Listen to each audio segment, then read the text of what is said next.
കഴിക്കാനൊന്നുമില്ലടി. ഏ ആ സാറ് ഇവിടെ ഇരിപ്പുണ്ടായിരുന്നു. അയ്യോ ബഹുമാനമൊന്നും വേണ്ടായി, മക്കൾ കഴിക്കുക.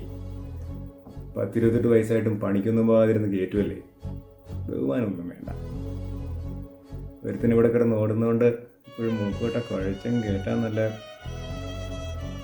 ഈയിടെ പണിയെടുത്ത് തിന്നാൻ നോക്കടാ. 10-28 വയസ്സായില്ലേ, വീട്ടിലിരുന്ന് ഇപ്പോഴും ഞണ്ണു. പണിയെടുത്താൽ അതിൻ്റെയൊക്കെ വില മനസ്സിലാവും. അയ്യോ വേണ്ടായി, മകന് കുറച്ചുകൂടെ ഉണ്ടാക്കിക്കൂടെ. തികയോട്ടെ അങ്ങോട്ട്.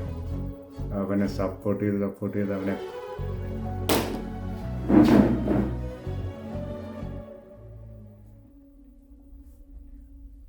അമ്മേ മീൻ വാർത്തയില്ലേ?